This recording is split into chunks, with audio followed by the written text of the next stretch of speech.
നമസ്കാരം. ഓപ്പറേഷൻ സിന്ദൂർ പാകിസ്ഥാൻ ഉണ്ടാക്കിയത് ചില്ലറ നാശനഷ്ടമല്ല. പാക് വ്യോമസേനയുടെ അടിസ്ഥാന സൗകര്യം ഉൾപ്പെടെ തകർന്നതിന്റെ ഏറ്റവും പുതിയ വിവരങ്ങൾ കൂടി ഇന്ന് പുറത്തുവന്നു.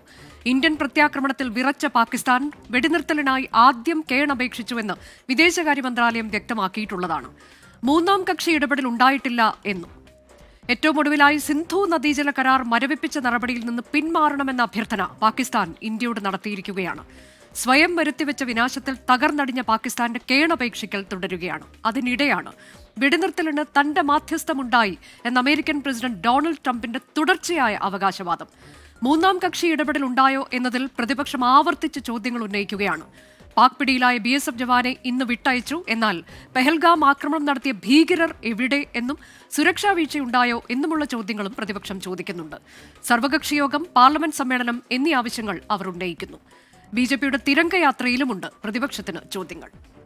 ഇനി രാഷ്ട്രീയ സംഘർഷമോ? എൻകൗണ്ടർ പ്രൈം ആരംഭിക്കുന്നു. എല്ലാ പ്രേക്ഷകർക്കും സ്വാഗതം.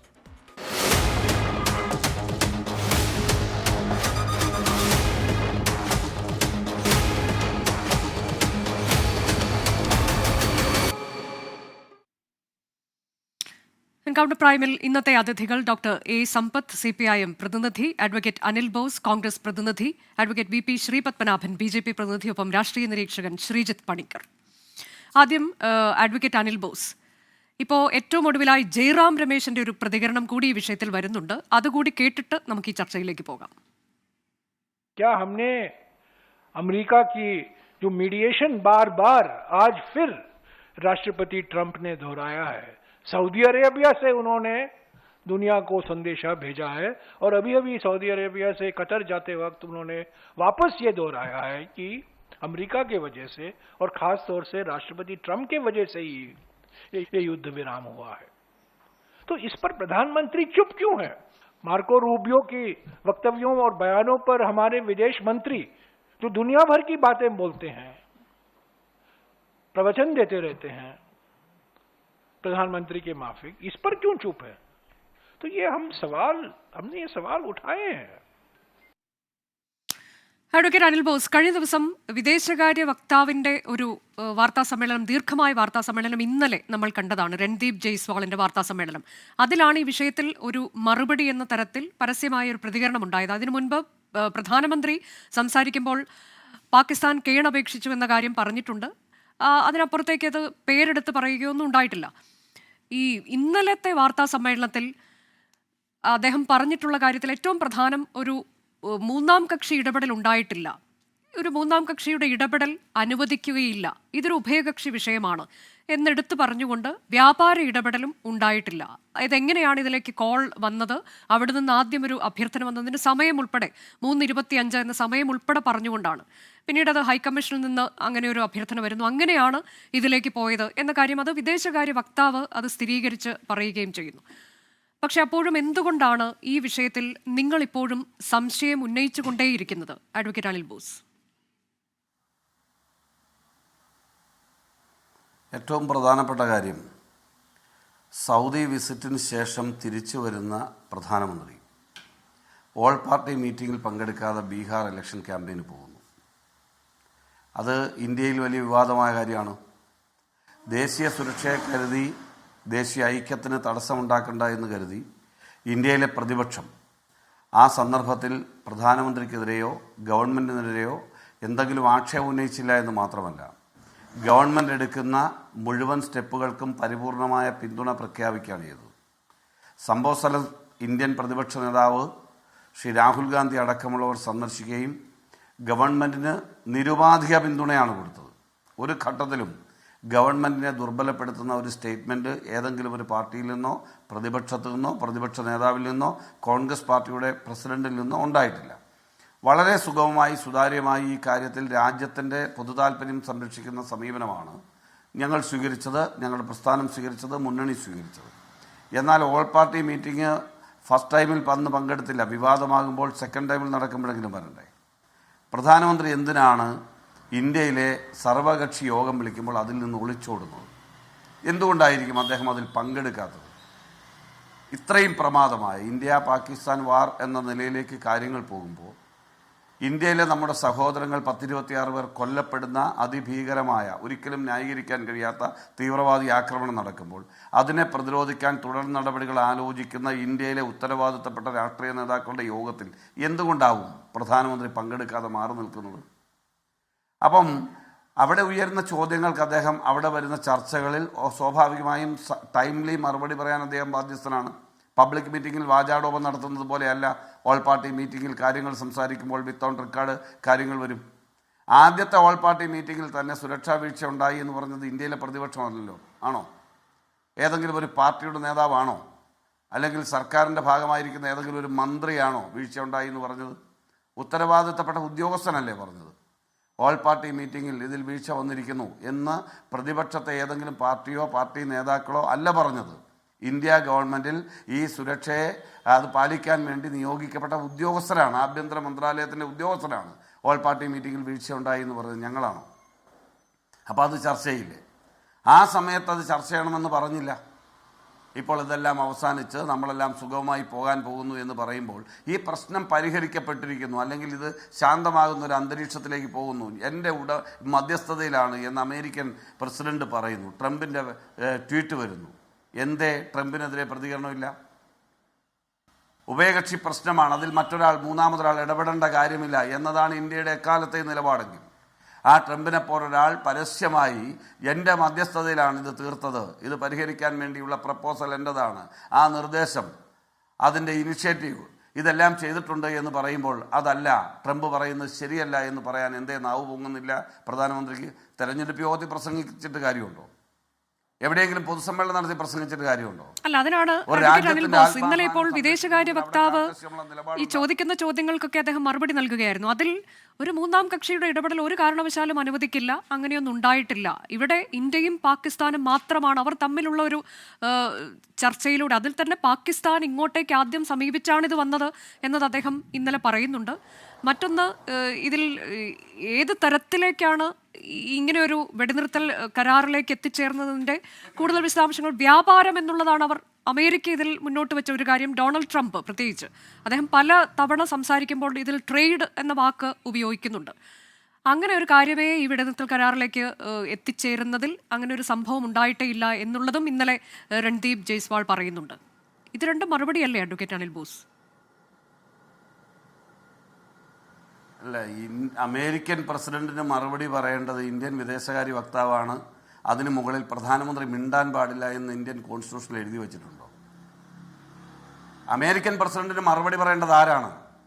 ഏതെങ്കിലും ഒരു സർക്കാർ സർവൻ്റ് ആണോ? അമേരിക്കൻ പ്രസിഡന്റ് പറഞ്ഞ കാര്യങ്ങൾ വസ്തുതാവിരുദ്ധമെങ്കിൽ അതിനെ ചലഞ്ച് ചെയ്യേണ്ട അതോറിറ്റി ഇന്ത്യയിലെ ജനങ്ങളെ ബോധ്യപ്പെടുത്തേണ്ട ഉത്തരവാദി ആരാണ്? പ്രൈം മിനിസ്റ്റർ ഓഫ് ഇന്ത്യ അല്ലേ? അപ്പോൾ ആ പ്രൈം മിനിസ്റ്ററുടെ ഭാഗത്തു നിന്ന് എന്തുകൊണ്ടാണ് പറയാൻ മടിക്കുന്നത് അല്ലെങ്കിൽ ഭയക്കുന്നത്? നമ്മൾ സ്വാഭാവികമായും എന്ത് സംശയിക്കും? പ്രൈം മിനിസ്റ്റർ പറയുന്നതിന് മുമ്പ് ഇന്ത്യയുടെ നിലപാട്, ഇന്ത്യ മഹാരാജ്യത്തിൻ്റെ ഭരണാധികാരി, അതിൽ ഒന്നാമത്തെ ആളാണ്, BJPയുടെ നേതാവാണെങ്കിലും ഇന്ത്യയുടെ പ്രധാനമന്ത്രിയാണ്. അദ്ദേഹം പറയുന്നതിന് മുമ്പ് മറ്റൊരു രാജ്യത്തിൻ്റെ അധികാരി ഈ വിഷയം പരിഹരിക്കാൻ ഞങ്ങൾ ഇടപെട്ട് പരിഹരിച്ചു എന്ന് പറഞ്ഞ് ലോകം അറിയേണ്ടി വരിക എന്ന് പറയുന്നത് ഇന്ത്യയുടെ ചരിത്രത്തിൽ ചൂണ്ടിക്കാണിക്കാൻ കഴിയാത്തൊരു കാര്യമാണ്. അപ്പോൾ അത്തരമൊരു വിഷയത്തിൽ ചടുലമായി പ്രതികരിക്കാനുള്ള ബാധ്യത ഇന്ത്യൻ ജനതയെ നയിക്കുന്ന വ്യക്തി എന്നുള്ള നിലയിൽ ഇന്ത്യയുടെ പ്രധാനമന്ത്രിക്കുണ്ട്. ആ നടപടി ഉണ്ടാകുന്നില്ല. അത് ഒരുപാട് സംശയങ്ങൾ ജനിപ്പിക്കുന്നതാണ്. തുടർന്ന് വരുന്ന പ്രതികരണങ്ങൾ നോക്കൂ, തുടർന്ന് വന്നിട്ടുള്ള സംഭവങ്ങൾ നോക്കൂ. മധ്യപ്രദേശിൽ, രാജസ്ഥാനിൽ, മഹാരാഷ്ട്രയിൽ എത്ര കേസുകളാണ് രജിസ്റ്റർ ചെയ്യപ്പെട്ടത്? ഇന്ത്യക്കകത്ത് മുസ്ലിം സഹോദരന്മാരെ വേട്ടയാടുന്ന ബജ്റംഗ് ദൾ, അതുപോലെ തന്നെ ഹിന്ദു വിഭാഗങ്ങളുമായി സംഘപരിവാർ സംഘടനകൾ, നിരവധിയായിട്ടുള്ള സംഘടനകൾ, ആ സംഘടനകൾ മുസ്ലിം സഹോദരന്മാരെ വേട്ടയാടുന്ന നശീകരണ പ്രവർത്തനങ്ങൾ, 3 കൊലപാതകങ്ങളാണ് വേറെ നടന്നിരിക്കുന്നത് ഇന്ത്യക്കകത്ത്. പ്രത്യേകിച്ച് UPയിൽ 45 കേസുകളാണ് അനുജ രജിസ്റ്റർ ചെയ്തിരിക്കുന്നത്. 3 കൊലപാതകങ്ങളടക്കം 45 കേസുകൾ. ഇന്ത്യയിൽ ആകമാനം 184 കേസുകൾ രജിസ്റ്റർ ചെയ്യപ്പെട്ടിരിക്കുന്നു. 100 കണക്കിന് ആളുകളെ ആക്രമിക്കപ്പെട്ടിരിക്കുന്നു. ഒന്ന് ആലോചിച്ച് നോക്കൂ. ഇന്ത്യയിൽ കടന്നു കയറി പാകിസ്ഥാൻ തീവ്രവാദികൾ ആക്രമണം നടത്തിയെങ്കിൽ അതിനെ ആക്രമിക്കേണ്ടതിന് പകരം ഇന്ത്യയിലെ മുസ്ലിം സഹോദരന്മാരെ ഇന്ത്യയിലെ വിവിധ സംസ്ഥാനങ്ങളിൽ ആക്രമിക്കുന്നതിന്റെ കണക്ക് ഞാൻ അങ്ങോട്ട് തരാം. ശരി, അതെന്ത് രാഷ്ട്രീയമാണ്, എന്ത് സന്ദേശമാണ് മുന്നോട്ട് വയ്ക്കുന്നത്? ഒരു സ്റ്റേറ്റിലെ മന്ത്രി ഇന്ത്യയുടെ സൈന്യത്തിന് നേതൃത്വം നൽകുന്ന സ്ത്രീയെ ഭീകരവാദിയുടെ സഹോദരിയായി ചിത്രീകരിക്കുന്നത് ഈ നാട് കാണുകയാണ്. അതെ, നമുക്ക് അതിലേക്ക് വരാം. ഞാൻ താങ്കളിലേക്ക് എത്താം. ഡോക്ടർ എ സമ്പത്ത്, ഇപ്പോൾ ഇതിൽ വ്യക്തത വേണ്ടത് പ്രവർത്തനങ്ങളാണ് രാജ്യത്ത് നടക്കുന്നത്. ശരി, അതിലേക്ക് എത്താം. ഡോക്ടർ എ സമ്പത്ത്, ഇപ്പോൾ ഇതിൽ വ്യക്തത വേണ്ടത് എവിടെയാണ് എന്നതാണ് CPIM പറയുന്നത്. ഇന്നലെയൊക്കെ പറയുന്ന വിദേശകാര്യ വക്താവിന്റെ അദ്ദേഹത്തിന്റെ വാർത്താ സമ്മേളനത്തിലുള്ള ചില കാര്യങ്ങൾക്ക് അപ്പുറത്തേക്ക് ഇനിയും വ്യക്തത വേണം എന്നതാണോ CPIMന്റെ നിലപാട്?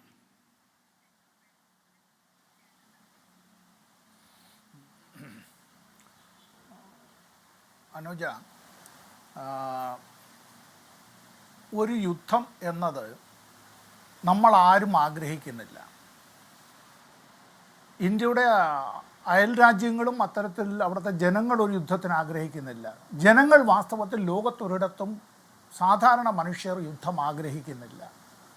ഇനി യുദ്ധമെന്ന് വാറെന്ന് ഡിക്ലെയർ ചെയ്യാതെ നടക്കുന്നതായിട്ടുള്ള പല അതിർത്തികൾ അപ്പുറത്തും ഇപ്പുറത്തും ഉണ്ടാകും. നമ്മൾ പറയുമല്ലോ, സംഘർഷഭരിതമാണ്, ഇത്ര പേർ കൊല്ലപ്പെട്ടു, നമ്മുടെ സൈനിക ഉദ്യോഗസ്ഥർ അവർ വീരമൃത്യു വരിച്ചു, ഇങ്ങനെ പല കാര്യങ്ങളും. അത് യുദ്ധമെന്ന് പ്രഖ്യാപിക്കാതെ നടക്കുന്നത്. ഇപ്പോൾ നടന്നതും യുദ്ധമെന്ന് പ്രഖ്യാപിച്ചിട്ടില്ല. കാരണം യുദ്ധമെന്ന് പ്രഖ്യാപിക്കണമെങ്കിൽ നമ്മുടെ യൂണിയൻ ക്യാബിനറ്റിൻ്റെ ഉപദേശമനുസരിച്ച് ഇന്ത്യയുടെ രാഷ്ട്രപതിയാണ്, ഇന്ത്യൻ പ്രസിഡൻ്റാണ് the supreme commander of the armed forces. അങ്ങനെ രാഷ്ട്രപതിയാണ് യുദ്ധം പ്രഖ്യാപിക്കേണ്ടതും പ്രഖ്യാപിക്കപ്പെട്ടിട്ടുള്ള നടന്നു വരുന്നൊരു യുദ്ധത്തെ നിർത്തിയതായി അങ്ങനെ പ്രഖ്യാപിക്കേണ്ടത്. മറ്റൊന്നും അങ്ങനെ യുദ്ധമെന്ന് നമുക്ക് പറയാൻ കഴിയില്ല. നമ്മൾ ഉപയോഗിക്കുന്നു സാധാരണ പദപ്രയോഗം. കാരണം യൂണിയൻ ഗവൺമെൻറ്റിനെ നമ്മുടെ എല്ലാം ഒരു സൗകര്യത്തിന് കേന്ദ്ര സർക്കാർ എന്ന് പറയുന്നത് പോലെ.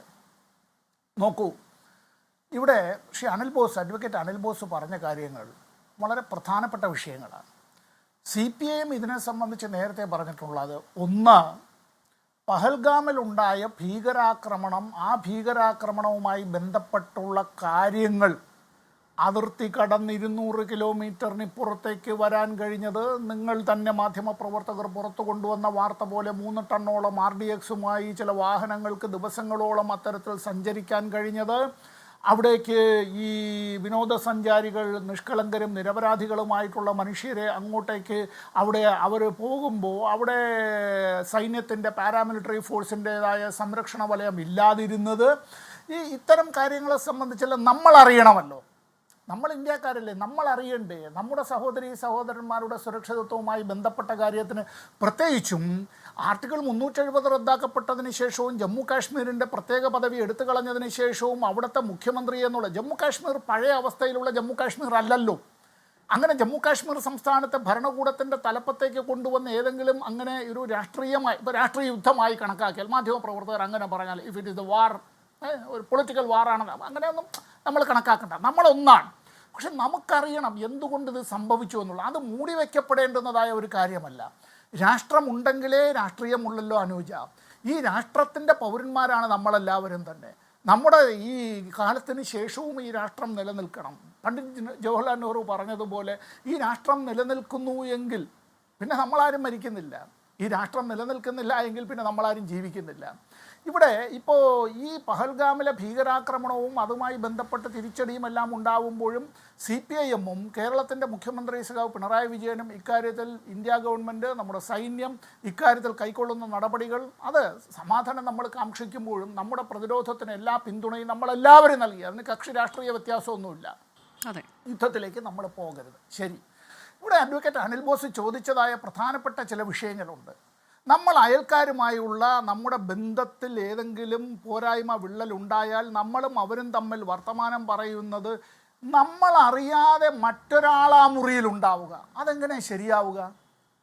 ആ അയൽക്കാരുമായി നടത്തുന്നതായ വർത്തമാനം രണ്ട് കക്ഷി ഒരു ബൈലാറ്ററൽ ട്രീറ്റിയിലേക്ക് പോകണമെങ്കിൽ, അങ്ങനെ ഒരു ബൈ പാർട്ടി ഡിസ്കഷനാണ് നടക്കുന്നതെങ്കിൽ അത് ട്രൈ പാർട്ടി അല്ല. അപ്പം മറ്റൊരാൾ അവിടെ തലയിടുന്നു എന്നുള്ള നിലയിലേക്ക്, അങ്ങനെ the uncle Sam is watching, അത് കൊള്ളാം.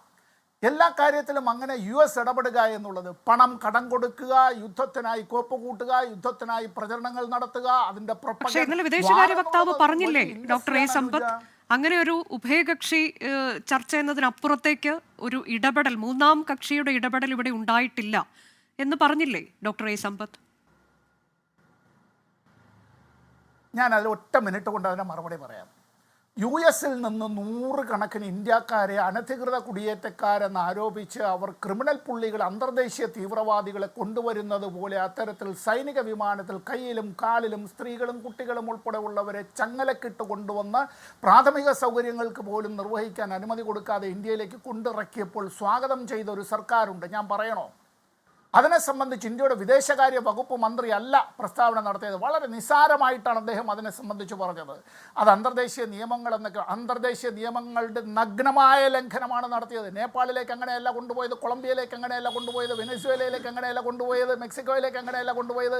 എന്നാൽ ഈ ഇന്ത്യയിലേക്ക് അങ്ങനെയാണ് കൊണ്ടുവന്നത്. എന്നിട്ടോ ഇതിനെ സംബന്ധിച്ച് ഞങ്ങൾ പ്രതിപക്ഷ പാർട്ടികൾ പലരും പറഞ്ഞ കാര്യങ്ങൾ ശരിയാണ് എന്നുള്ള നിലയിലേക്ക് പിന്നീട് ഒരു സാധാരണ സർക്കാർ ഉദ്യോഗസ്ഥനാണ് നിങ്ങൾ ഉൾപ്പെടെയുള്ള മാധ്യമ പ്രവർത്തകരോട് പറഞ്ഞത്. ഇന്ത്യയുടെ ആദരണീയനായ പ്രധാനമന്ത്രി ഇക്കാര്യത്തെ സംബന്ധിച്ച് ജനങ്ങളോടും ലോകത്തോടും പറയേണ്ടതിന് പകരം ഒരു ഉദ്യോഗസ്ഥൻ ചില കാര്യങ്ങൾ പറയുക എന്നുള്ള നിലയിൽ. എന്താ ഇവിടെ സ്ഥിതി? ഉദ്യോഗസ്ഥരെ ബലിയാടാക്കിക്കൊണ്ടൊരു സർക്കാർ പോവുകയാണോ?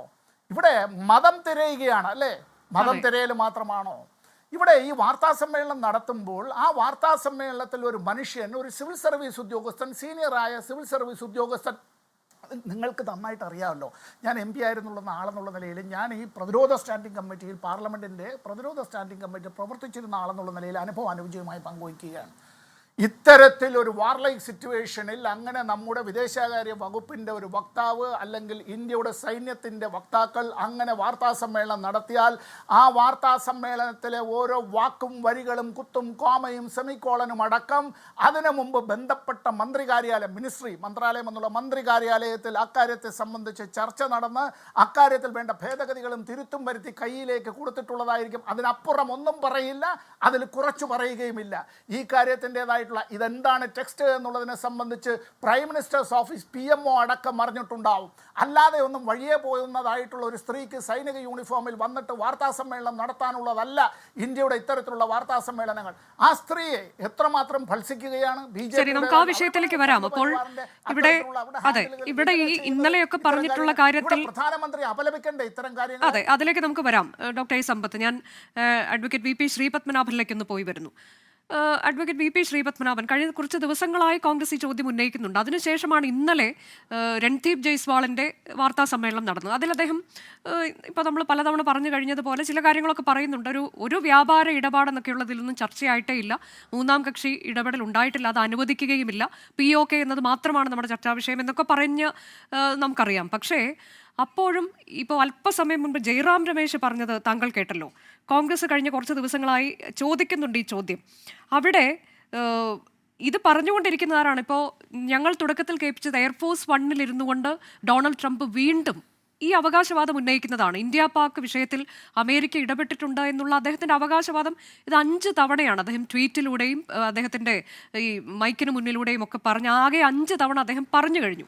ഇവിടെ ഇതൊക്കെ പറയുമ്പോഴും അദ്ദേഹം അത് ആവർത്തിച്ചുകൊണ്ടേയിരിക്കുകയാണ്. കൂടാതെ Marco Rubio, US state secretary Marco Rubio, അമേരിക്കയുടെ റോൾ വളരെ ഇമ്പോർട്ടൻ്റ് ആയിരുന്നു, and it's because of them that the war stopped എന്ന് പറഞ്ഞിട്ടുണ്ട്. അപ്പോൾ അങ്ങനെയെങ്കിൽ ഇതിൽ എന്തുകൊണ്ടാണ് ഒന്നുകിൽ അവിടെ അമേരിക്കൻ പ്രസിഡന്റ് പറയുന്നതിന് ഇവിടെ പ്രധാനമന്ത്രി മറുപടി പറയണം, അതല്ലെങ്കിൽ ഡോക്ടർ ജയശങ്കർ മാർക്കോ റൂബിയോയ്ക്ക് മറുപടി പറയണം. ഇതാണല്ലോ വേണ്ടത്. ആവർത്തിച്ച് പറഞ്ഞുകൊണ്ടേയിരിക്കുകയാണ് എന്ന ചോദ്യം പ്രതിപക്ഷം ഉന്നയിക്കുമ്പോൾ അതിന് മറുപടി എന്താണ്? അതിന് മറുപടി ഈ രാജ്യത്തിൻ്റെ വിദേശകാര്യ വകുപ്പിൻ്റെ സ്പോക്സ് പേഴ്സൺ രൺദീർ ജയ്സ്വാൾ ഇന്നലെ പറഞ്ഞു. ഞാനൊന്ന് വായിക്കാം. New Delhi dismissed Trump's claim that the US has made the 2 South Asian nations agree on a ceasefire by using the threat of stopping trade with both India and Pakistan. Randhir Jaiswal, the spokesperson of the Ministry of External Affairs, said that the issue of trade had never come up during the talks between the US officials and the top brass in New Delhi from the time Operation Sindoor commenced on May 7 till the understanding was reached between India and Pakistan on cessation of military actions on May 10. We have a long-standing national position that any issue pertaining to the Indian Union territory of Jammu and Kashmir has been addressed by India and Pakistan bilaterally. That stated policy has not changed. പോരെ, ഇനി എന്താ അതിൽ കൂടുതൽ വേണ്ടത്? ഈ രാജ്യത്തിൻ്റെ വിദേശകാര്യ വകുപ്പിൻ്റെ ഉയർന്ന ഉദ്യോഗസ്ഥൻ എന്താ തമാശയാണ്? He's a senior most officer, he's a responsible officer. അദ്ദേഹം വന്നിന്ന് പറയാണ് ഞങ്ങൾ തമ്മിൽ ട്രേഡ് സംസാരിച്ചിട്ടില്ല, there is no third party intervention, US mediation ഇല്ല, ഗവൺമെൻറ്റിൻ്റെ കാലാകാലമുള്ള നിലപാട് ഇന്ത്യയും പാകിസ്ഥാനും തമ്മിലുള്ള പ്രശ്നം രണ്ട് കൂട്ടരും കൂടി ദ്വികക്ഷി ചർച്ചയിൽ പരിഹരിക്കണമെന്നാണ്. ഇത് പറഞ്ഞിട്ട് മനസ്സിലാവുന്നില്ലെങ്കിൽ പിന്നെ അവരോട് എന്ത് പറയാൻ? ഇവർക്കുള്ള മറുപടി ശരത് പവാർ കൊടുത്തിട്ടുണ്ട്. ഇവരെ കൂടെ നടക്കുന്ന ശരത് പവാർ, അയാൾക്ക് തലയ്ക്കകത്ത് ആള് താമസം ഉണ്ടല്ലോ, അതുകൊണ്ട് അങ്ങോട്ട് പറഞ്ഞിട്ടുണ്ട് പാർലമെന്റ് സമ്മേളനം വിളിക്കാൻ പറ്റൂല, ഈ വക കാര്യങ്ങളൊന്നും പാർലമെന്റിൽ ചർച്ച ചെയ്യാൻ പറ്റൂല, അതിൻ്റെ അവസരമല്ല, അത് ചെയ്യാൻ പാടില്ല എന്ന്. അത് അയാൾ പറഞ്ഞതെങ്കിലും അനുസരിക്ക്. കോൺഗ്രസ്സുകാർക്ക് തെരഞ്ഞെടുപ്പ് കമ്മീഷന് വിശ്വാസമല്ല. ഞാൻ ചോദിക്കട്ടെ, സർജിക്കൽ സ്ട്രൈക്കിന് നിങ്ങൾ തെളിവ് ചോദിച്ചില്ലേ? ഓ, നിങ്ങൾക്ക് ഇന്ത്യൻ പട്ടാളത്തെ ഭയങ്കര വിശ്വാസമായിട്ടാണ് നിങ്ങളൊന്ന് തെളിവ് ചോദിച്ചത്. ബാലാക്കോട്ടിലെ എയർ സ്ട്രൈക്കിന് നിങ്ങൾ തെളിവ് ചോദിച്ചില്ലേ? ഭയങ്കര വിശ്വാസമായിട്ടല്ലേ നിങ്ങൾ തെളിവ് ചോദിച്ചത്? നാണുണ്ടോ നിങ്ങൾക്ക്? ഇന്ത്യൻ പട്ടാളത്തിലെ ഉദ്യോഗസ്ഥന്മാർ പത്രസമ്മേളനം നടത്തി പറഞ്ഞില്ലേ ബാലാക്കോട്ടിൽ എയർ സ്ട്രൈക്ക് നടത്തിയിട്ടുണ്ട്, 100 ചില്ലാനം തീവ്രവാദികളെ കൊന്നിട്ടുണ്ട് എന്ന്. അപ്പോൾ പാകിസ്ഥാൻ്റെ അതേ വാദം, അവിടെ ഫോറസ്റ്റിൽ കുറേ മരങ്ങൾ നശിപ്പിച്ചു എന്നുള്ള വാദം എടുത്ത് പൊന്തിച്ച് നടന്നല്ലേ നിങ്ങൾ? വെറുതെ നിങ്ങൾക്ക് ഡൽഹിയിൽ വട്ടപ്പൂച്ച കിട്ടിയത്? രാഹുൽ ഗാന്ധി വോട്ട് അല്ല, ഇവിടെ അഡ്വക്കേറ്റ് VP ശ്രീപത്മനാഭൻ, ഇവിടെ ഒരു പ്രധാനപ്പെട്ട ചോദ്യമുള്ളത്, അല്ലല്ല എന്റെ ഒരു സംശയമാണ്, അതായത് സംശയം ഞാൻ തീർത്തരാം കേട്ടോ. വെറുതെ അല്ല, രാഹുൽ ഗാന്ധി വോട്ട് ചെയ്യാൻ പോകുന്ന ബൂത്തിലെ 45 വോട്ട് വലിയ നേതാവ് വോട്ട് ചെയ്യാൻ പോകുന്ന ബൂത്തില് വെറുതെ അല്ല അങ്ങനെ ആയത്. അല്ല, നമ്മൾ ഈ വിഷയത്തിലേക്ക് വരും, തെളിവ് ചോദിച്ചവരാ. അല്ല, ഈ വിഷയത്തിലേക്ക് വരും. അതായത് ഇപ്പോൾ ഡൊണാൾഡ് ട്രംപ് എന്ന് പറയുന്ന അമേരിക്കൻ പ്രസിഡന്റ് ആണ്, അതിന് നമുക്കൊരു തർക്കവുമില്ലല്ലോ. അപ്പോൾ അദ്ദേഹം ആവർത്തിച്ചിങ്ങനെ പറഞ്ഞുകൊണ്ടിരിക്കുകയാണ്.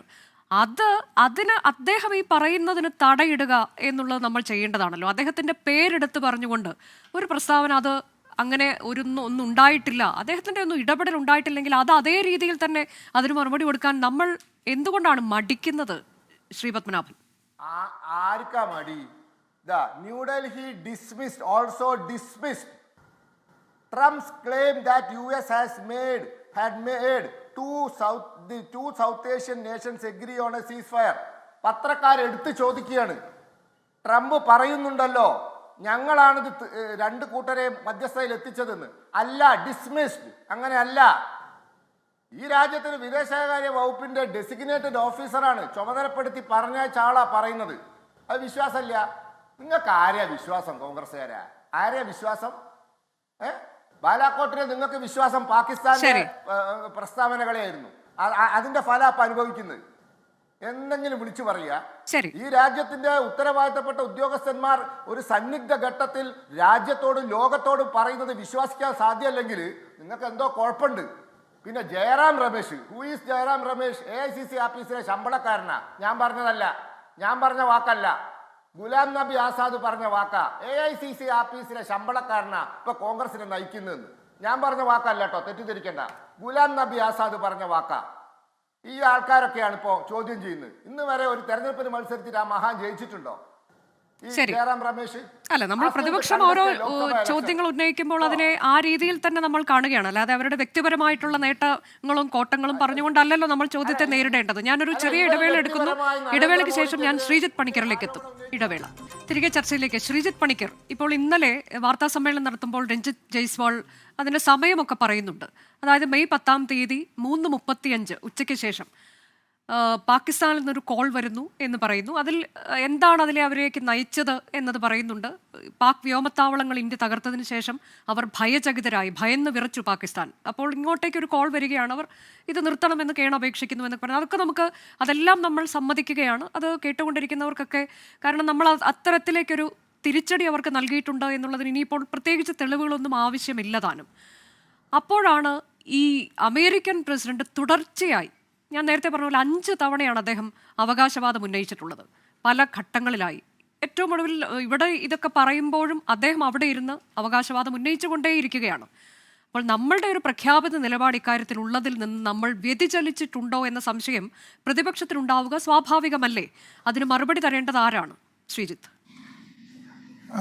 പ്രതിപക്ഷത്തിന് അത്തരത്തിലുള്ള ഒരു സംശയം ഉണ്ടാകുന്നത് സ്വാഭാവികമാണ്. അത് ചോദിക്കാൻ ജനാധിപത്യപരമായി പ്രവർത്തിക്കുന്ന ഒരു രാജ്യത്ത് അവർക്ക് എല്ലാ സ്വാതന്ത്ര്യമുണ്ട്. ഇപ്പോൾ അതിൻ്റെ കൂടുതൽ വിവരങ്ങൾ പറയുന്നതിന് വേണ്ടിയിട്ട് ചോദ്യോത്തര വേളകൾ ഉൾപ്പെടെയുള്ള ഒരു പാർലമെന്റ് സെഷൻ ഉണ്ടാകണം എന്നൊക്കെ അവർ ആവശ്യപ്പെടുന്നതൊക്കെ തന്നെ ജസ്റ്റിഫൈഡ് ആണ്. കാരണം ഒരു ജനാധിപത്യ രാജ്യത്തിൽ ഇൻഫർമേഷൻ ട്രാൻസ്പെറൻസി എന്ന് പറയുന്നത് പറ്റുന്ന സാധ്യമായിട്ടുള്ള നിലയിൽ അത് നടക്കേണ്ടത് തന്നെയാണ് എന്ന കാര്യത്തിൽ തർക്കമില്ല. പക്ഷേ ഇത് ഇന്ത്യൻ ഗവൺമെന്റിന്റെ ഭാഗത്തു നിന്ന് പ്രതികരണം ഇതുവരെ വരാത്ത വിഷയമല്ല എന്നുള്ളതാണ് പ്രധാനം. കാരണം ഇതിൽ ഏറ്റവും പ്രധാനപ്പെട്ട കാര്യം, രൺധീർ ജയ്സ്വാൾ ഈ വിഷയത്തിനെ കുറിച്ച് പറയുന്നതിന് മുമ്പ് തന്നെ നമ്മുടെ മിലിറ്ററി ഓപ്പറേഷൻസിന്റെ ഡയറക്ടർ ജനറൽ ആയിട്ടുള്ള രാജീവ് ഘായ് തന്നെ ഇതേ സമയം കോട്ട് ചെയ്തുകൊണ്ട് 15:35 എന്നുള്ള സമയം കോട്ട് ചെയ്തുകൊണ്ട് ആ സമയത്താണ് കോൾ വരുന്നത് എന്നും രാവിലെ തന്നെ ഇതുമായി ബന്ധപ്പെട്ട് നമുക്ക് ഒരു ചർച്ചയായാലോ എന്ന ഒരു ഇംഗിതം ചോദിച്ചുകൊണ്ടൊരു കോൾ ഉണ്ടായിരുന്നുവെന്നും പിന്നീട് ഫോളോ അപ്പ് കോൾ ഉണ്ടാവുകയും പിന്നീട് വൈകുന്നേരം 1700 hours മുതൽ നമ്മളൊരു സീസ് ഫയർ അഗ്രിമെന്റിലേക്ക് പോവുകയും ചെയ്തു എന്നാണ്.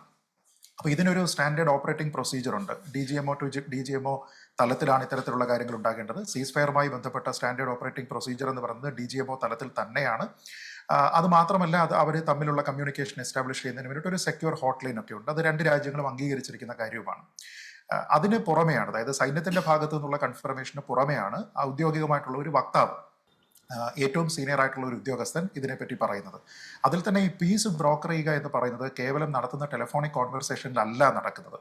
ഈ പീസ് ബ്രോക്കറേജ് എന്ന് പറയുന്ന സംഭവം തന്നെ നടക്കുന്നതിന് that in it self is A process. അപ്പോൾ അതിനു വേണ്ടിയിട്ട് ഈ രണ്ട് രാജ്യങ്ങളും സമ്മതിച്ചുകൊണ്ട് ഒരു മിഡിൽമാനെ തിരഞ്ഞെടുക്കുകയും ആ മിഡിൽമാൻ പിന്നീട് ചർച്ചകളൊക്കെ തന്നെ ലീഡ് ചെയ്യുകയും ഒക്കെയാണ്.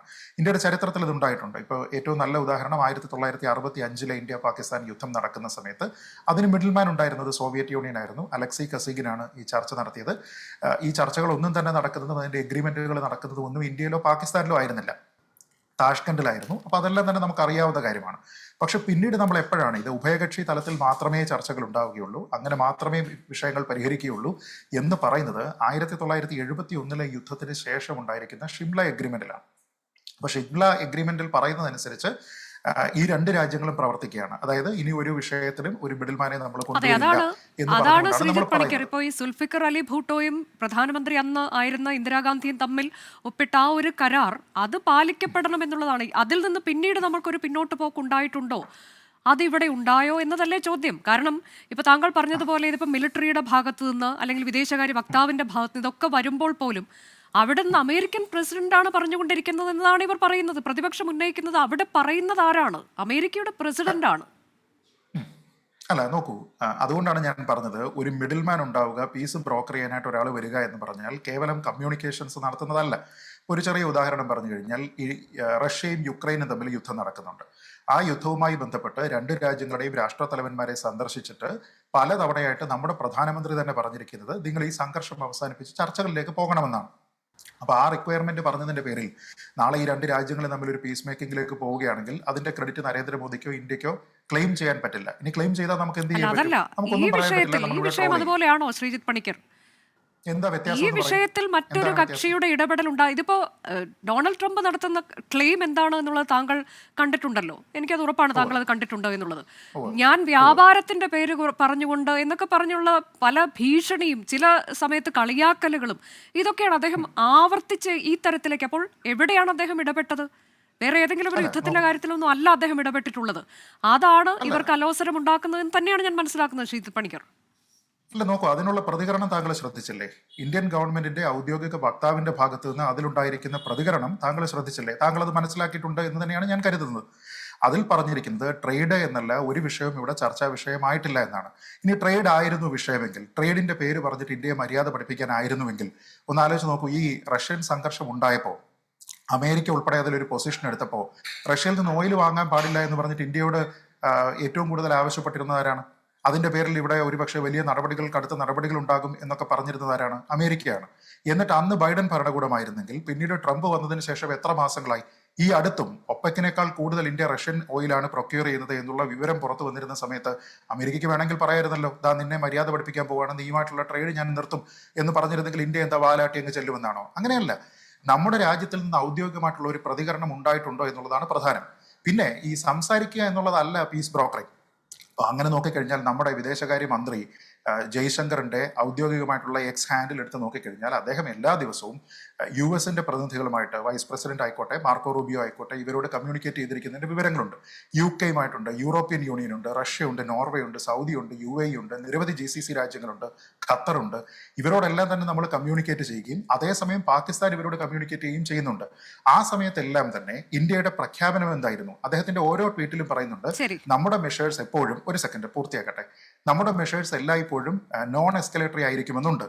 ഇനി ആദ്യത്തെ ദിവസം നടത്തിയിരുന്ന നമ്മുടെ വ്യോമിക സിംഗും പിന്നെ സോഫിയ ഖുറേഷിയും ഉൾപ്പെടെ നടത്തിയിരിക്കുന്ന പത്രസമ്മേളനം മുതൽ അവസാനമുള്ള ഈ സീസ്ഫയറുമായി ബന്ധപ്പെട്ട പത്രസമ്മേളനം വരെയും ഓരോ പത്രസമ്മേളനത്തിലും നമ്മൾ പറഞ്ഞിരിക്കുന്നത് നമുക്കിത് യുദ്ധത്തിലേക്ക് എസ്കലേറ്റ് ചെയ്യാൻ താല്പര്യമില്ല എന്നും പാകിസ്ഥാൻ നമ്മുടെ തീരുമാനത്തിനെ റെസിപ്രൊക്കേറ്റ് ചെയ്യുകയാണ് എങ്കിൽ ശാന്തി ഉണ്ടാകും എന്നാണ്.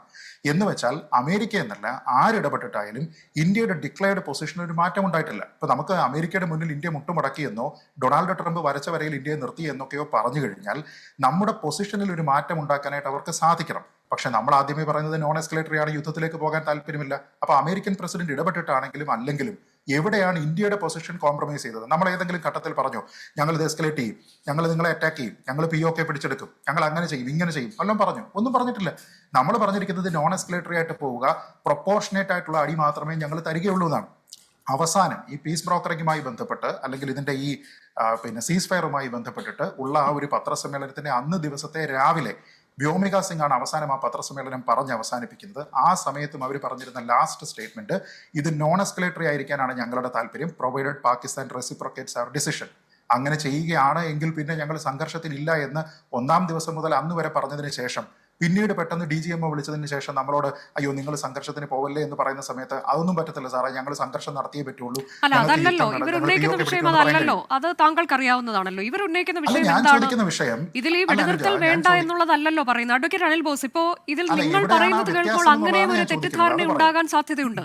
ഇതിപ്പോൾ ഇവിടെ ഒരു വെടിനിർത്തലിലേക്ക് പോയത് തെറ്റിപ്പോയി, അങ്ങനെ അതുകൊണ്ടാണോ നിങ്ങൾ ഈ പറഞ്ഞുകൊണ്ടിരിക്കുന്നത് ഇങ്ങനെ ആയിരിക്കരുതായിരുന്നു ഇത് അവസാനിക്കേണ്ടത് എന്നൊരു നിലപാടുണ്ടോ? അല്ല അനുജ, ഞാൻ ഈ ചർച്ചയുടെ തുടക്കത്തിൽ എന്നോട് ചോദിച്ചപ്പോൾ തന്നെ ഞാൻ പറഞ്ഞത് എന്താണ്, എവിടെയാണ് നമുക്ക് പ്രധാനമന്ത്രിയുടെ ഒരു ഒളിച്ചുകളി ഫീൽ ചെയ്യുന്ന എപ്പോഴാണ്? ഒരു രാജ്യത്തിൻ്റെ പ്രധാനമന്ത്രി, നമ്മളെല്ലാവരും, നമ്മുടെ എല്ലാവരുടെയും പ്രധാനമന്ത്രി, നമ്മളെല്ലാവരും നിരുപാധികം പിന്തുണ കൊടുക്കുകയാണ്. നമ്മുടെ ദേശീയ ഐക്യത്തിൻ്റെ പ്രശ്നമല്ലേ? അപ്പോൾ നമ്മുടെ രാജ്യത്തിൻ്റെ സുരക്ഷയെ വെല്ലുവിളിക്കുന്ന തീവ്രവാദ ശക്തികളുടെ ആക്രമണത്തിനെതിരായി നിലപാടെടുക്കണം എന്നത് പൊതുവികാരമാണ്, പൊതുനിലപാടാണ്. ഇവിടെ എന്തിനാണ് പ്രൈം മിനിസ്റ്റർ ഓൾ പാർട്ടി മീറ്റിങ്ങിൽ നിന്ന് ബോധപൂർവം ആദ്യം ഒരു ദിവസം മാറി നിന്നു, രണ്ടാമത്തെ ദിവസം വീണ്ടും മാറി നിൽക്കുകയാണ്? മനസ്സിലായില്ലേ? ഇവിടെ അമേരിക്കൻ പ്രസിഡന്റ് ട്രംപ് പരസ്യമായി ഈ വിഷയത്തിൽ ഞാനാണ് ഇതെല്ലാം പരിഹരിച്ചത്, ഞാനാണ് ലോകത്തിൻ്റെ ഏറ്റവും വലിയ ആൾ എന്ന് പ്രതീതി ജനിപ്പിക്കുന്ന രീതിയിൽ പ്രതികരിക്കുമ്പോൾ അതിനെ കൗണ്ടർ ചെയ്യേണ്ടത് നമ്മുടെ രാജ്യത്തിൻ്റെ പ്രധാനമന്ത്രിയാണ്, അവിടുത്തെ പിയൂണിനെ വിട്ടല്ല. രണ്ട് രാജ്യങ്ങളുടെ തലവന്മാർ തമ്മിൽ നടക്കുന്ന വാദപ്രതിവാദങ്ങളിൽ ഇന്ത്യയുടെ നിലപാട് പറയേണ്ടത് ഇന്ത്യൻ പ്രധാനമന്ത്രി പറയണമെന്ന് ഇന്ത്യയിലെ ഓരോ പൗരനും ആഗ്രഹിക്കും. അവിടെ ഞാൻ വക്താവിനെ വിട്ടിട്ടുണ്ട്, അല്ലെങ്കിൽ ഏതെങ്കിലും ഒരു ഉദ്യോഗസ്ഥൻ എംബസി സെക്രട്ടറിയെ വിട്ടിട്ടുണ്ട്, ഹൈക്കമ്മീഷണറെ വിട്ടിട്ടുണ്ടെന്നൊക്കെ വേണമെങ്കിൽ ശ്രീജിത്ത് പണിക്കർ ന്യായീകരിച്ചോട്ടെ, അദ്ദേഹത്തിൻ്റെ സ്വാതന്ത്ര്യമുണ്ട്, എനിക്ക് അതിനകത്തൊന്നും തർക്കമൊന്നുമില്ല. പക്ഷേ നമ്മുടെ രാജ്യത്തെ സംബന്ധിച്ചിടത്തോളം രാജ്യത്തെ അപഹസിക്കുന്ന തരത്തിൽ അമേരിക്കൻ പ്രസിഡന്റ് പെരുമാറുമ്പോൾ അവിടെ ക്രിയാത്മകമായ നിലപാട് പറയാൻ ഇന്ത്യൻ പ്രധാനമന്ത്രി ഉണ്ടാവണം. അതുണ്ടാകുന്നില്ല. ഇത്തരം കാര്യങ്ങൾ പിന്നെ അടച്ചിട്ട മുറിയിലാണ് ചർച്ച ചെയ്യേണ്ടതെങ്കിൽ അവിടെ നമ്മുടെ ദേശീയ സുരക്ഷയെ ബാധിക്കുന്ന വിഷയം പൊതുസംവാദത്തിന് ഇട നൽകാൻ പാടില്ല. അത് വേണമെങ്കിൽ ഞാൻ യോജിക്കാം. പക്ഷേ ആ അടച്ചിട്ട മുറിയിൽ നടക്കുന്ന ചർച്ചയിൽ പ്രധാനമന്ത്രി സന്നിഹിതരാകുന്നില്ല. അതിനെന്താണ് മറുപടി? ഇന്ത്യയുടെ സൈന്യത്തിന് നേതൃത്വം നൽകുന്ന പിന്നെ ഏറ്റവും പ്രധാനപ്പെട്ട ആളായിട്ടുള്ള സോഫിയ ഖുറൈഷിക്കെതിരെ അവരെ വളരെ മോശമായി ഭീകരവാദികളുടെ സഹോദരിയാണ് തിരിച്ചടിക്കാൻ വിട്ടതെന്ന് അർത്ഥത്തിൽ ഒരു മന്ത്രി പ്രതികരിക്കുമ്പോൾ അതിനെ വാൺ ചെയ്യേണ്ടതാരാ? താക്കീത് ചെയ്യേണ്ടതാരാ? അതിനെതിരെ നടപടിയെടുക്കേണ്ടതാരാ? അവിടെ നിലപാട് കോടതി ഇടപെട്ടിട്ടുണ്ട്. APCRന്റെ റിപ്പോർട്ട് പുറത്തു വന്നിരിക്കുന്നു. കോടതി ഇടപെട്ടിട്ടുണ്ട്, കേസെടുക്കാൻ പറഞ്ഞു. കോടതിയുടെ നടപടി വന്നിട്ടുണ്ട്, മന്ത്രിക്കെതിരെ കേസെടുക്കണമെന്ന് പറഞ്ഞ് അതൊക്കെ മനസ്സിലാക്കുന്നു. കോടതിയുടെ ഇടപെടൽ ഉണ്ടായിട്ടുണ്ട്. കോടതിയുടെ ഇടപെടലിന് കാത്തു നിൽക്കണോ?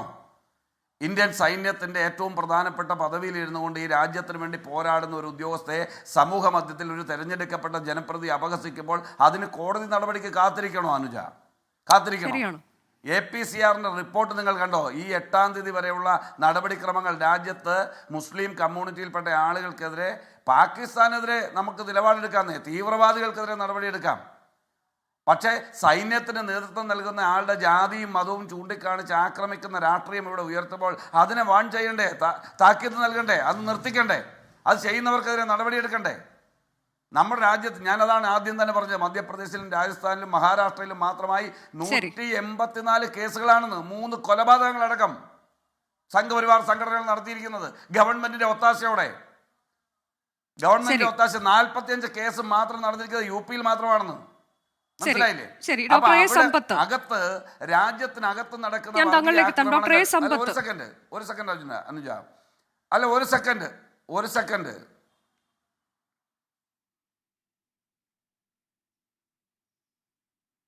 പറയൂ. അല്ല, ഞാൻ വിചാരിച്ചു എന്നിൽ നിന്ന് പോയി എന്ന് വിചാരിച്ചു, അതുകൊണ്ടാണ് ഞാൻ പറഞ്ഞത്. ഈ രാജ്യത്തിനകത്തുള്ള സംഘർഷങ്ങൾ നിയന്ത്രിക്കാൻ ഈ ഗവൺമെന്റ് തയ്യാറാകുന്നില്ല. രാജ്യത്തിന് പുറത്ത് നടക്കുന്ന വിഷയങ്ങൾ പുറത്തു പറയേണ്ടതേ, പത്രസമ്മേളനം നടത്തേണ്ടതേ. ഓൾ പാർട്ടി മീറ്റിംഗ് നടക്കുമ്പോൾ അവിടെ വന്ന് ചെയർ ചെയ്ത് മറുപടി പറയാൻ ബാധ്യത ഇന്ത്യൻ പ്രധാനമന്ത്രിക്കില്ലേ? ഇന്ത്യയിലെ സർവ്വ രാഷ്ട്രീയക്കാരെയും ബോധ്യപ്പെടുത്താൻ, രാഷ്ട്രീയ പാർട്ടിയെ ബോധ്യപ്പെടുത്താനുള്ള ഉത്തരവാദിത്വമില്ലേ? അത് പത്രസമ്മേളനം നടത്തി പറയണമെന്നല്ലോ പറയുന്നത്. ആ ഇന്റേണൽ മീറ്റിംഗിൽ, ഏറ്റവും ഇമ്പോർട്ടന്റ് ആയ മീറ്റിംഗിൽ അതിൽ പങ്കെടുക്കാതെ എന്തിനാണ് ഒളിച്ചോടുന്നത്? ശരി, അതെന്താണ് ആ കാര്യത്തിലൊക്കെയുള്ള സർക്കാരിന്റെ നിലപാട് എന്ന് നമുക്കറിയില്ല. അതിലൊക്കെ മറുപടിയിലേക്ക് നമുക്ക് പോകാം. അഡ്വക്കേറ്റ് പി ശ്രീപത്മനാഭനിലേക്ക് ഞാൻ എത്താം. അതിനു മുൻപായി ഡോക്ടർ എ സമ്പത്ത്, ഇപ്പോൾ ഓരോ തവണയും നമ്മൾ ഈ യുദ്ധസമാന സാഹചര്യത്തിലെ ഓരോ ദിവസവും നമ്മൾ കണ്ടുകൊണ്ടിരുന്നു. പിന്നീട് സൈന്യത്തിന്റെ വാർത്താ സമ്മേളനം വന്ന സമയത്തും അതിലൊരു എസ്കലേഷൻ, നേരത്തെ ശ്രീജിത്ത് പണിക്കർ സൂചിപ്പിച്ചതുപോലെ ആ തരത്തിലേക്കാണ് അന്ന് പോയിക്കൊണ്ടിരുന്നത്. അവിടെ നമ്മൾ അങ്ങനെ നിലപാടെടുത്തുകൊണ്ട് തന്നെയാണ്. അവിടെ ആർക്കെങ്കിലും വഴങ്ങേണ്ടുന്നതോ അല്ലെങ്കിൽ ആരുടെയെങ്കിലും ഭീഷണിക്ക് വഴങ്ങേണ്ടുന്ന ഒരു സാഹചര്യം നമുക്ക് അവിടെ ഉണ്ടായിരുന്നോ? ഡോക്ടർ എ സമ്പത്ത്, നിങ്ങൾ എന്തുകൊണ്ടാണ് അതിനൊരു സംശയം ഉന്നയിക്കുന്നത് വീണ്ടും വീണ്ടും?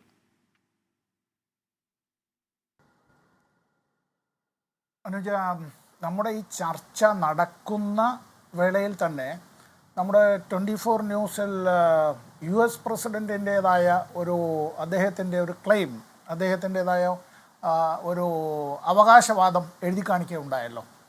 നമ്മുടെ എല്ലാം ചിത്രങ്ങൾ വന്നതിനിടയിൽ തന്നെ വന്നായിരുന്നല്ലോ. 4 കൊല്ലം നീണ്ടു നിൽക്കേണ്ടതായ യുദ്ധം, അങ്ങനെ ഞാൻ ഇടപെട്ട് ഇത് അല്ലേ?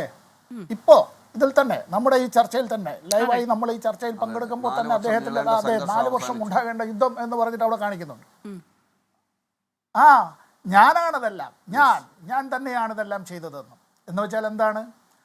യുദ്ധത്തിന് വേണ്ടിയുള്ള എല്ലാ ഡിസിൻഫർമേഷനും അത്തരം കാര്യങ്ങളുടേതായിട്ടുള്ള പ്രൊപ്പഗാൻഡയും അതിനുവേണ്ടിയുള്ള കോപ്പുകൂട്ടൽ, ഞാൻ നേരത്തെ പറഞ്ഞ പോലെ the propaganda four war, the preparation for war, the planning of the war, the conduct of the war, execution, അതിനുശേഷം റീഹാബിലിറ്റേഷൻ, ഇതെല്ലാം ബില്യൺസ് ഓഫ് ഡോളേഴ്സിൻ്റേതായിട്ടുള്ള ഒരു വലിയ ഈ കച്ചവടമാണത്. അത് ഇൻഡസ്ട്രി എന്ന് പറയുന്നതൊന്നും ശരിയൊന്നുമല്ല. കച്ചവടം എന്ന് പറഞ്ഞാലും ദയവായി അവരെന്നോട് ക്ഷമിക്കട്ടെ. ഈ 2ാം ലോക മഹായുദ്ധത്തിന് ശേഷം ഇത്തരത്തിൽ ലോകത്ത് പലയിടങ്ങളിലും അശാന്തിയും സംഘർഷങ്ങളും ഉണ്ടാക്കുകയും അത് ബോധപൂർവം തന്നെ, അതിന് രാഷ്ട്രീയമായ, അത് ജിയോ പൊളിറ്റിക്കൽ എന്നൊക്കെ നമ്മൾ പറയുന്നതിനും അപ്പുറമായി തന്നെ വേറൊരു കാര്യം, പലയിടത്തും ഭീകരവാദികളെ അതിന് മതപരമായ പരിവേഷം നൽകി മതഭീകരവാദികളെ എല്ലാം വളർത്തിക്കൊണ്ടുവന്നതിനകത്ത് അമേരിക്കയ്ക്കുള്ള ഒരു വലിയ പങ്കുണ്ട്. ഈ മനുഷ്യൻ്റെ, ഇദ്ദേഹത്തിൻ്റെ US പ്രസിഡൻ്റാണ്, അതുകൊണ്ട് തന്നെ അദ്ദേഹത്തോട് ആ ബഹുമാനം കൽപ്പിക്കേണ്ടതായിട്ടുണ്ട്. പ്രസിഡൻ്റാണല്ലോ. പ്രസിഡന്റ് സ്ഥാനത്ത് നിന്ന് മാറിയതിന് ശേഷം, പരാജയപ്പെട്ടതിന് ശേഷം ജനുവരി 1, 2018 അദ്ദേഹത്തിൻ്റെതായ ഒരു ട്വീറ്റ് ഉണ്ടായിരുന്നു. അന്ന് അദ്ദേഹം പ്രസിഡന്റ് അല്ല.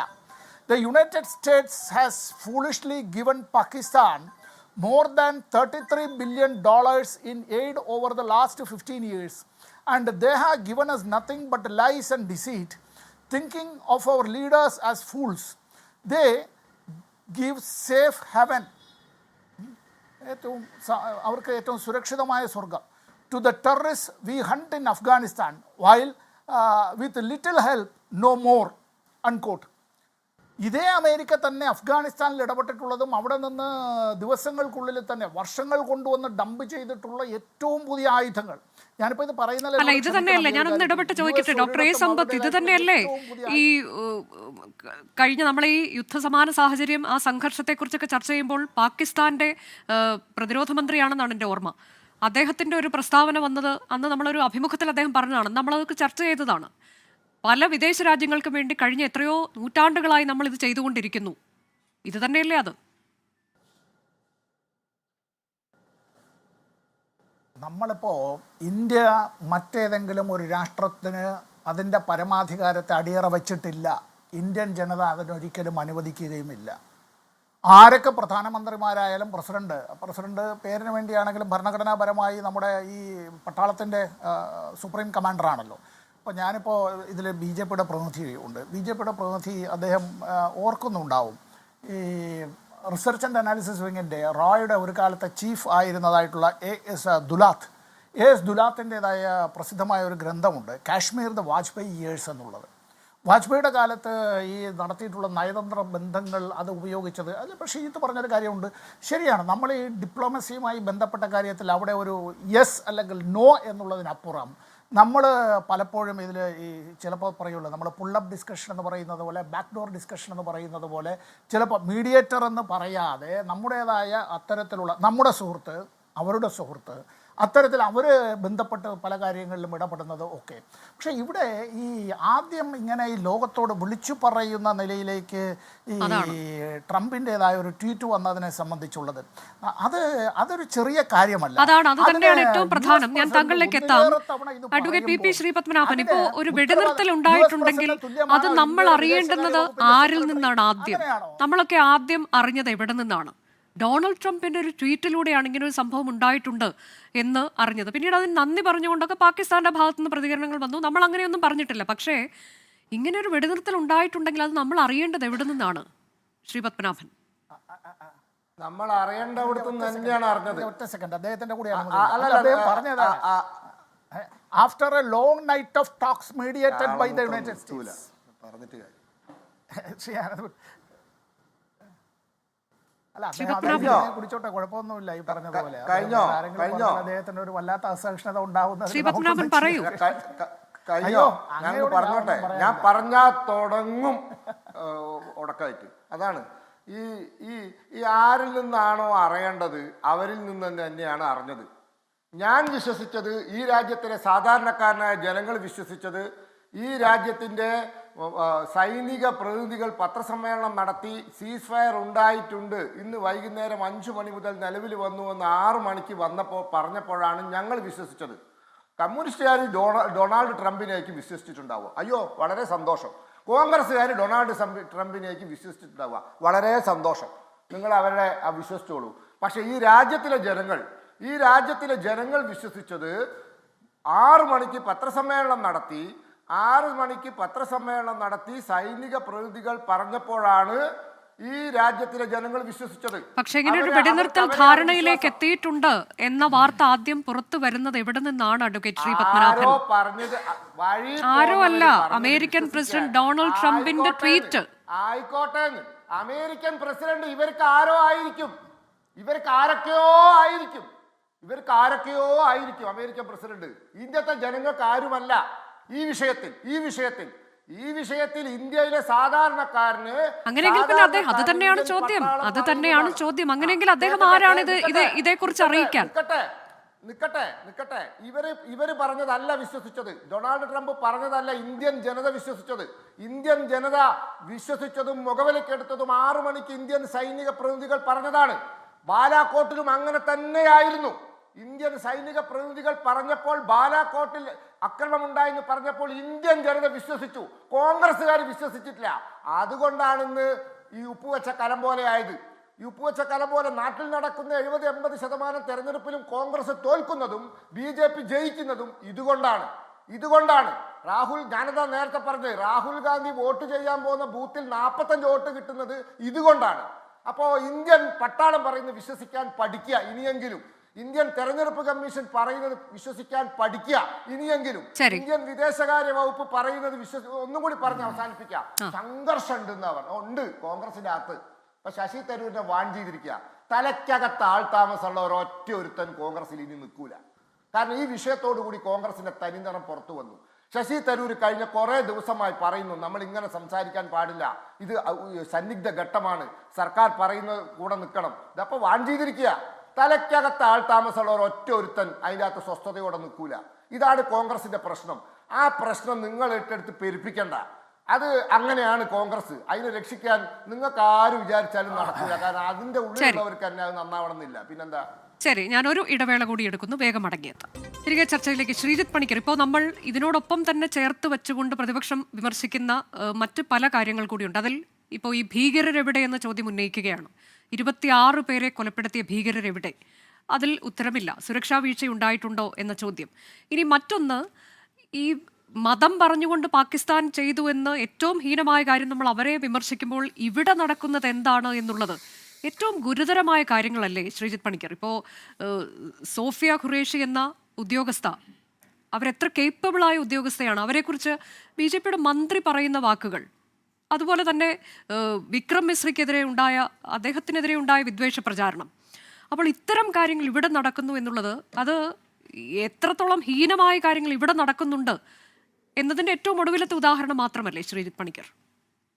നിശ്ചയമായും നോക്കൂ, ഇതിന്റെ ആദ്യ ഭാഗത്ത് പറഞ്ഞിരിക്കുന്ന ടെററിസ്റ്റുകൾ എവിടെ എന്നുള്ള ചോദ്യം ജസ്റ്റിഫൈഡ് ആണ്. സെക്യൂരിറ്റി ലാബ്സ് ഉണ്ടായിട്ടുണ്ടോ എന്നുള്ള ചോദ്യം ജസ്റ്റിഫൈഡ് ആണ്. കാരണം അതെല്ലാം തന്നെ നമുക്ക് ആത്യന്തികമായി നമ്മൾ അങ്ങോട്ട് എത്തേണ്ടതാണ്. അവരെയൊക്കെ തന്നെ നമ്മൾ പിടിക്കേണ്ടതാണ്. എന്തെങ്കിലും തരത്തിലുള്ള സെക്യൂരിറ്റി ലാബ്സ് ഉണ്ടായിട്ടുണ്ടെങ്കിൽ അതിനെ അഡ്രസ്സ് ചെയ്യേണ്ടതാണ്. അത് ഉണ്ടാകാതിരിക്കാനുള്ള മുൻകരുതലുകൾ എടുക്കേണ്ടതാണ്. അതിലൊന്നും ഒരു സംശയവുമില്ല.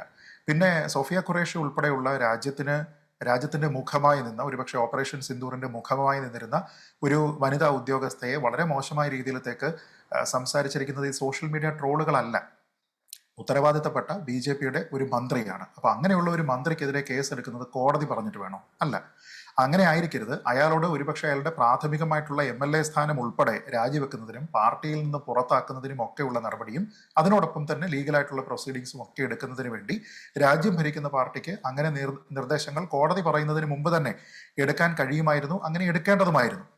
പക്ഷേ അങ്ങനെ എടുക്കുമെന്ന് കരുതുന്നുണ്ടോ അഡ്വക്കേറ്റ് അനിൽ ബോസ്? അല്ല, ഇനിയിപ്പോ അതിന് സ്കോപ്പില്ല. ഞാൻ അനിൽ ബോസിനോട് ചോദിക്കുകയാണ്, ഒരു നടപടി, പാർട്ടി തലത്തിൽ ഒരു നടപടി ഇദ്ദേഹത്തിനെതിരെ ഉണ്ടാകുമെന്ന് താങ്കൾ കരുതുന്നുണ്ടോ? ഒരു രീതിയിലും ഉണ്ടാകത്തില്ലല്ലോ. ഒരു സംഭവമല്ലല്ലോ. എറണാകുളത്ത് മരിച്ച നമ്മുടെ മലയാളിയായിട്ടുള്ള സഹോദരൻ്റെ മകൾ, ആ സമയത്ത് അവരുള്ള കാര്യം, അവരെ രക്ഷിച്ച 2 മുസ്ലിം സഹോദരന്മാരുടെ പേര് പറഞ്ഞതിൻ്റെ പേരിൽ അവരെ എത്ര നികൃഷ്ടമായിട്ടാണ് വേട്ടയാടിയത്. ഇപ്പം തന്നെ ഇവിടെ പ്രതിപാദിച്ച വിക്രം മിശ്രയുടെ കുടുംബത്തെ, മകളെ എങ്ങനെയാണ് വേട്ടയാടിയത്? ഒന്ന് ആലോചിച്ച് നോക്ക്. അപ്പോൾ ആ നിലയിൽ ജാതീയമായി മതപരമായി ആളുകളെ തെരഞ്ഞെടുപ്പിച്ച് ആക്രമിക്കുന്ന, സത്യസന്ധമായി ദേശീയധാരയിൽ നിന്ന് വർത്തമാനം പറയുന്ന, നിങ്ങൾ മിണ്ടായിരിക്കും. നിങ്ങൾ സംസാരിച്ചപ്പോൾ ഞാൻ മിണ്ടിയില്ല. എന്താണെന്നറിയാമോ ഞാൻ മിണ്ടാഞ്ഞത്? ശ്രീ പത്മനാഭൻ, താങ്കൾ തലയ്ക്ക് വെളിവില്ലാത്തവരാണ് കോൺഗ്രസ്സുകാരെന്ന് പറഞ്ഞിട്ട് മിണ്ടാത്തത് എന്താണെന്ന് അറിയാമോ? തനിക്ക് തലയ്ക്ക് വെളിവില്ലാന്ന് എനിക്ക് അറിയാവുന്നത് കൊണ്ടാണ്. പത്മനാഭന് തലയ്ക്ക് വെളിവില്ലാന്ന് എനിക്ക് അറിയാവുന്നത് കൊണ്ടാണ് ഞാൻ മിണ്ടായിരുന്നത്. അതുകൊണ്ട് താങ്കൾ ഇപ്പോൾ കയറി ഇങ്ങോട്ട് കൊട്ടാൻ വരില്ലേ?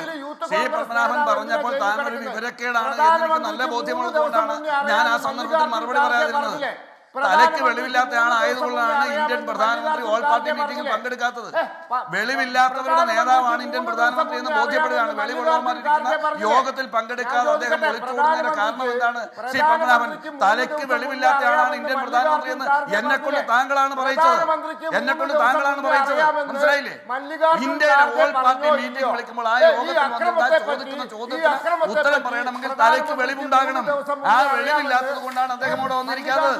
ഇവിടെ താങ്കൾ ബഹളം വെച്ചപ്പോൾ താങ്കളുടെ ചർച്ചയിൽ ഞാൻ ഇടപെടാതിരുന്നത് താങ്കൾക്ക് വെളിവില്ല എന്ന് എനിക്ക് ബോധ്യമുള്ളത് കൊണ്ടാണ്. മനസ്സിലായില്ലേ? സംഘപരിവാറുകാരിൽ നിന്നും ഇന്ത്യൻ ജനത ഒരു നന്മയും പ്രതീക്ഷിക്കുന്നില്ല എന്ന്. ശരി, ഡോക്ടറെ സമ്പത്ത്, നമ്മുടെ സമയം അവസാനിക്കുകയാണ്. ഡോക്ടറെ സമ്പത്ത്, ഇപ്പോ ഇതിൽ പാർലമെന്റ് സമ്മേളനം വിളിച്ചുകൂട്ടണമെന്ന ആവശ്യം നിങ്ങൾ ഉന്നയിക്കുന്നുണ്ട്, സർവകക്ഷി സമ്മേളനം വേണം എന്ന് പറയുന്നുണ്ട്. പക്ഷെ അതിലൊന്നും ഒരു തീരുമാനം ഇനിയും ഉണ്ടായിട്ടില്ല. നിങ്ങൾ എന്താണ് പ്രതീക്ഷിക്കുന്നത് ഡോക്ടറെ സമ്പത്ത്? അനുജ, പാർലമെന്റ് സമ്മേളനം വിളിച്ചു കൂട്ടണം. പാർലമെന്റിൽ ഇക്കാര്യങ്ങൾ നമ്മൾ ചർച്ച ചെയ്യണം. നമ്മൾ പാർലമെന്റിൽ ചർച്ച ചെയ്യുമ്പോൾ പാർലമെന്റ് അംഗങ്ങൾ അക്കാര്യത്തിൽ ഉത്തരവാദിത്വ ബോധത്തോടു കൂടി തന്നെയായിരിക്കും അവിടെ കാര്യങ്ങൾ പറയുക. ജനങ്ങളുടേതായ ശബ്ദം എവിടെയാണ് പ്രതിധ്വനിപ്പിക്കേണ്ടത്? പ്രത്യേകിച്ചും Lok Sabha, it is the house of the people.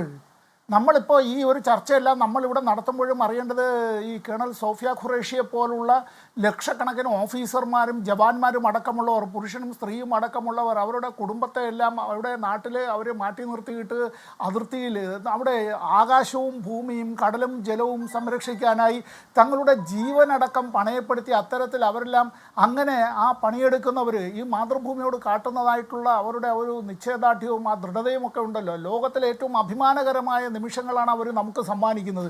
അപ്പോഴാണ് നമുക്കിടയിൽ മതം ചോദിച്ചുകൊണ്ട് ആ ഭീകരവാദികൾ അവിടെ ചെയ്തു വെച്ചത്, പഹൽഗാമിൽ ചെയ്തു വെച്ചതിൻ്റെ അത് തന്നെ ആ വിത്ത് ഏറ്റെടുത്ത് വസൂരി പടർത്തുന്നത് പോലെ മരണത്തിൻ്റെ വിത്തുകൾ ഏറ്റെടുത്ത്, വർഗീയതയുടെ വിത്തുകൾ ഏറ്റെടുത്ത് അവരുടെ പിൻഗാമികളായി കുറേ ആളുകൾ ഇങ്ങനെ വരുന്നു എന്ന് പറയുമ്പോൾ അവർ ജനപ്രതിനിധികളായിപ്പോയി എന്നുള്ളത് എത്ര നിർഭാഗ്യകരമാണ്, അപലപനീയമാണ്.